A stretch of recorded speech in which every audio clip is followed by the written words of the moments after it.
Le mardi, c'est notre journée de rencontre avec nos élus municipaux et ce matin, ça se déroule avec le conseiller d'arrondissement Luc Boivin qui est avec nous. Bon matin. Bon matin. Ça va bien Oui, aujourd'hui? ça va bien. Oui, écoute, on va débuter avec un dossier Oui, pêche blanche. Ben, en fait, pêche en général, parce qu'on va toucher à plusieurs points. absolument. Alors, on va y aller d'abord avec le communiqué qui avait été émis la Oui. semaine dernière. Je pense qu'il a généré un peu d'insatisfaction, peut-être même beaucoup chez certains. Est-ce que tu peux m'expliquer qu'est-ce qui est arrivé En fait, exactement? surtout chez ceux qui n'ont pas pris la peine de le lire. Parce que le communiqué était peut-être long, c'était une page. Oui. Mais en gros, ce qu'on disait, c'est que cette semaine, vous voyez un doutant. Puis, on sait que quand il y a un doutant mêlé avec un phénomène de marée extrême, on parle de marées qui vont atteindre 19 pieds, ça fragilise beaucoup nos ponts de glace. Puis pour nous, c'est impossible de les réparer s'il fait plus chaud que zéro. Oui, oui. OK, il faut que ça gèle. Puis là, on sait que c'est le débarquement cette semaine. On a jusqu'au 13 mars pour sortir l'ensemble des cabanes parce que le brise-glace a un calendrier précis pour venir briser la glace. Puis nous, on était inquiets, par exemple, que si cette semaine, le doutant perdure puis qu'on brise notre pont de glace, on ne puisse pas sortir les cabanes. Donc, c'est pas que la glace n'est pas sécuritaire, la glace est sécuritaire. Mais pour le débarquement, ça sollicite beaucoup la glace puis les ponts de glace. Puis là, ce qu'on voulait dire aux gens, c'est préparez-vous. Puis on voulait être préventif parce que beaucoup de gens travaillent. Oui. On disait, bon, bien, si on avise les gens d'avance, peut-être qu'à la fin de leur journée de pêche dimanche, ils vont ramasser leur cabane puis ils vont sortir, plutôt que de se faire appeler par un communiqué de la ville en plein mercredi pour dire, ben là, demain, il faut que vous sortiez vos cabanes. La personne est obligée de prendre un congé. Donc, c'était vraiment à titre préventif pour aviser les gens de se préparer à cette éventualité-là puis de se planifier. Donc, puis on sait qu'avec les températures de cette semaine, Oui. on parle de températures au-dessus de zéro, de Au-dessus pluie de au zéro. travers de tout ça. Puis la marée, il ne faut pas minimiser le phénomène de la marée. Sur la glace comme telle, au large, il n'y a pas de problème, mais au bord, ça fragilise beaucoup le pont de glace. Puis on l'a vécu l'expérience dans le passé. Quand on brise notre pont de glace, ça peut prendre plusieurs jours à réparer. Oui, absolument. Donc, c'était plus une mise en garde Oui. pour une question de prévention. La saison de pêche blanche, officiellement la saison de pêche blanche au poisson de fond, Oui. se terminait ce dimanche. Comment ça s'est déroulé pour la Bien, saison? c'est une belle saison. Je pense qu'on a fait beaucoup de modifications au règlement pour permettre justement que l'activité de pêche se tienne là, le plus simplement possible. On a les abris sommaires qu'on a introduits cette année. Puis on le voit, même s'il y a un petit peu moins de cabanes dans les villages, il y a eu beaucoup plus de cabanes partout sur les glaces. Puis on rappelle que les abris sommaires, bien, c'est tout à fait gratuit. Les gens pêchent partout. Puis Oui. ce qu'on me rapportait, je parlais à Rémi hier, il me disait que la saison de pêche s'est très bien déroulée, puis les poissons étaient au rendez-vous cette année. Puis c'est ce qu'on constate, là. On regarde les stocks, puis les analyses que les biologistes nous fournissent, là, disent que les stocks, autant la morue, le flétan, il y en a qui peuvent Oui. prendre des pêches accidentelles, le sébasse, le perlan, la pêche est bonne ou est en voie de devenir meilleure. Oui, absolument. Et d'ailleurs, c'est ça, on vient de parler du flétan. On a vu Oui. beaucoup d'espèces avec lesquelles on était moins familier. Oui. Ils s'en sortaient quand même les autres années, mais on a l'impression qu'il y en avait de plus en plus. On parle de flétan, entre autres, dont le légendaire de 150 livres qui a vraiment marqué l'imaginaire. On a vu des crabes, on a vu des calmars, on a vu toutes sortes d'espèces. On sait dans le fond qu'il y a beaucoup de crevettes aussi. Oui, oui, également. On se rappelle, quand j'étais plus jeune, les gens en pêchaient, mais on n'en mangeait pas parce qu'ils disaient qu'il y avait du mercure et que c'était pas bon pour la consommation. Mais là, maintenant, ce qu'on sait, c'est que ces espèces-là, il n'y a plus de contamination. Puis c'est des pêches qui sont sportives. Ailleurs au Canada, entre autres dans l'Ouest, dans la région de Vancouver, c'est Oui. une pêche sportive qui se fait. La réglementation est déjà en place. Donc, nous, ce qu'on a pensé, sur les recommandations des pêcheurs, de dire, bon, bien, Ville-Saguenay va demander à Pêche Océan Canada d'introduire cette pêche-là, peut-être de manière expérimentale, dans le fjord, étant donné que les stocks sont là, sont bons, puis qu'on a un mandataire qui est les gens de Contact Nature, qu'on fait un suivi puis un contrôle en complémentarité avec les autorités compétentes, entre autres les agents de la pêche là, de Pêche Océan Canada, les agents de la pêche au niveau du Québec. On pourrait introduire des nouvelles espèces. Ça complémenterait l'activité, l'offre, puis le crabe, c'est bon. Hein? Oui, oui. Là, justement, on parle de crevettes, de crustacés. Est-ce qu'éventuellement, on va pouvoir pêcher le flétan, Oui, le bien, turbo? dans la demande qu'on adresse, le flétan et les crustacés sont introduits. OK. Donc, au Conseil de ville de Saguenay, hier, on a posé une résolution dans ce sens-là. On va transmettre ça à Denis Lemieux, qui fait un très bon travail pour qu'il puisse faire le suivi auprès des gens de Pêche Océan Canada, parce que c'est de compétence fédérale, évidemment.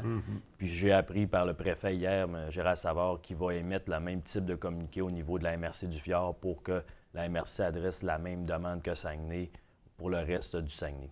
Donc, des nouveaux types de pêche Bien, c'est à des nouveaux types de surveiller. pêche. Puis, tu sais, l'activité est déjà structurée. Je sais qu'il y a un comité présentement qui travaillait sur une approche d'air faunique communautaire. Cette démarche-là va continuer quand même. Sauf que Ça peut prendre beaucoup de temps, ces démarches-là. Puis Ouais. aussi, quand on met un orphonique en place, il y a des tarifs, il y a de l'argent, ça coûte de l'argent, des permis. Je te dirais, pour avoir géré le dossier de la pêche blanche, les gens ne sont pas rendus là. Les gens, ce qu'ils veulent, c'est laissez-nous pêcher en paix. Ouais. On veut profiter de l'activité. Puis je te dirais que comme président du comité de pêche blanche à Saguenay, c'est la consigne de plus en plus que je donne à nos fonctionnaires. C'est laissons les gens s'amuser, laissons les gens pêcher. Faisons une activité structurée et sécuritaire, mais pour le reste, il faut que ça soit le moins cher possible et que les gens aient du plaisir. Donc, des belles nouveautés à surveiller pour la pêche blanche. Puis on parlait justement avant les espèces, on parlait d'un taux de contamination qui ne serait plus. Depuis le déluge, on parle beaucoup, bon, ça a recouvert la couche de déchets qu'il y avait dans le fond. Est-ce qu'il y a d'autres facteurs comme ça qui ont entré en ligne de compte? Bien, écoute, les stocks aussi. Ce qu'on s'aperçoit, même les pêcheurs le disent, là, les crabes se mêlent à leur ligne. Puis Ben, c'est ils ça, de montent ne pas du les crabe. avoir pêchés pendant Fait que des années. c'est ça. Fait que, il y en a beaucoup. Ouais. Puis il y a beaucoup de crevettes. Donc, l'espèce est là, est existante. Puis je pense que si on fait de la pêche à d'autres espèces, ça peut limiter la pression pour les autres. Parce Ouais. que, bon, on ne fait pas de la pêche à toutes les espèces en même temps, c'est une à la fois.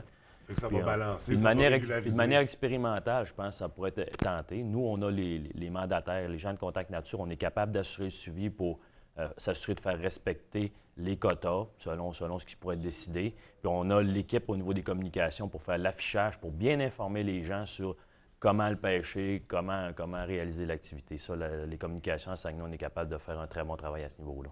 Donc, on se croise les doigts pour que les dossiers soient espère. acceptés sur la scène fédérale. Oui. On poursuit, on va parler de hockey. En fait, il y a une Oui. proposition de jumeler les associations Oui. de hockey mineur.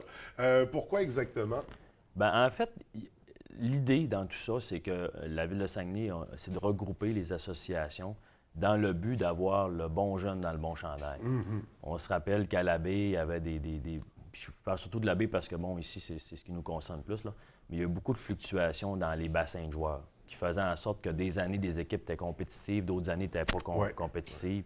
Puis ça peut créer des distorsions lorsque ces équipes jouent une année-là. Tu sais, je vais vous donner l'exemple de ma fille dans le Bantam Bay. On a gagné un match cette année, là. Oui.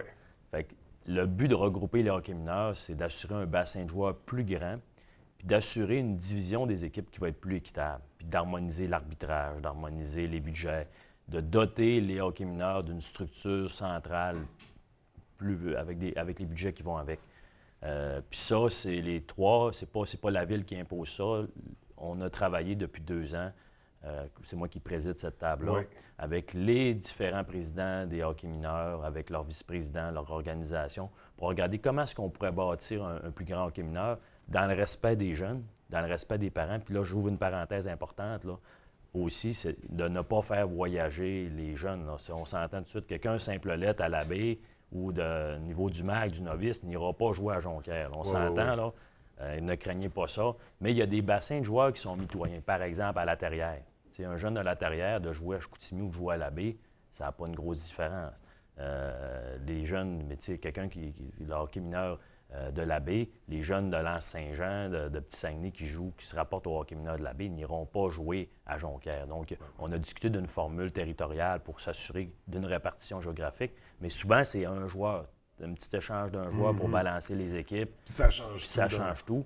Puis aussi, arriver avec une centrale d'évaluation pour les jeunes, arriver avec une sélection pour catégoriser nos jeunes. Parce que le hockey, l'objectif, c'est toujours d'avoir le bon jeune dans le bon chandail. Donc, un jeune, par exemple, qui serait de calibre double lettre, 2C, puis qui se ramasse dans le A, bien, ce que ça fait souvent, c'est que ça va faire que l'équipe de A va être trop forte. Oui. Puis là, les autres équipes n'ont pas de plaisir.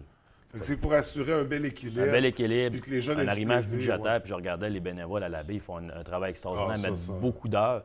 Puis souvent, Daniel Gobeil, le président, me disait, tu sais, on manque de ressources. Ils n'ont pas assez d'argent pour se payer, par exemple, une direction générale ou une ressource à temps plein pour gérer des dossiers. Souvent, c'est des bénévoles qui font ça.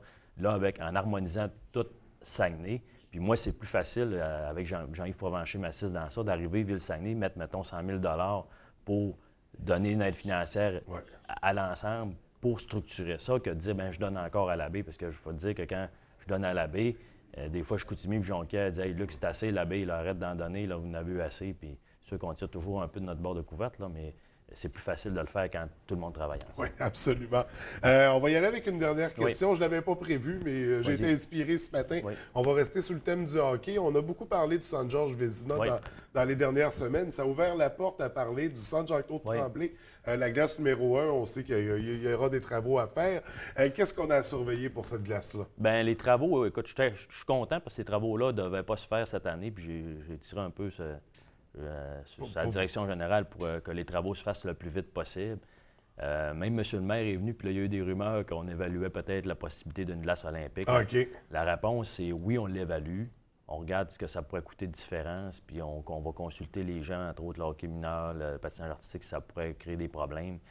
Mais la seule place, à part le Centre-Georges, où ça pourrait être possible, c'est Jean-Claude Tremblay, mais ça faudrait amputer là, des espaces, entre autres les gradins du sur. Fait qu'on va l'évaluer. Tout est une question de coût. L'argent ne tombe pas du ciel. Mais si ça ne coûte pas vraiment plus cher, on va le regarder. Mais oui, les travaux vont se faire cet été. Donc, c'est sûr que pendant l'été, l'école de hockey, par exemple, va devoir probablement tout concentrer ses activités au niveau de la glace 2.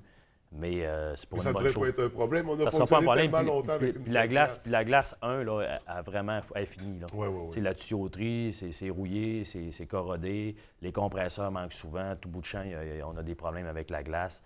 Fait qu'il faut faire une intervention. Puis il y a aussi le multisport là, qu'on regarde présentement. Là, les gens qui faisaient de l'haltérophilie, le plancher est descendu de 2-3 pouces. Fait qu'on a des travaux à faire dans le centre Jean-Claude Tremblay. C'est un centre qui est super bien entretenu. Puis ça, je félicite les gens de la baie. Là. Si je me promène un peu partout dans les arénas, souvent ailleurs, les gens jettent le papier à terre, tirent leur gomme à terre. À la baie, l'aréna, les gens de la baie en prennent soin. Puis même les bénévoles, quand il y a des tournois, ils prennent la mop, lavent le plancher, nettoient les murs. Tu n'as pas de traces de rondelles sur les murs. C'est propre. Puis ça, c'est le fun. Puis les gens nous le disent. Hein. Les gens d'ailleurs viennent à la baie, c'est donc bien propre dans votre aréna. Mais c'est pour ça qu'on a autant d'événements, entre autres. C'est une des raisons qui fait que les gens reviennent d'un événement à l'autre. C'est un outil de développement économique. Quand on avait fait la deuxième glace, je disais, ouais, monsieur le maire, ça prend une passerelle pour être un complexe. Puis on le voit aujourd'hui, les retombées. Le midget espoir qui vient, le hockey féminin. Les gens du Québec veulent venir à la baie parce que c'est le fun. On a une bonne équipe de bénévoles, puis l'organisation, puis l'infrastructure est en place. Absolument. Donc, on surveille pour cet été les travaux pour la glace numéro 1 du Centre Jean-Claude. C'est sur ce qu'on va arrêter notre rencontre de ce matin. Non, malheureusement, on n'a plus le temps. Écoute, merci beaucoup, Luc. Je te souhaite une belle journée.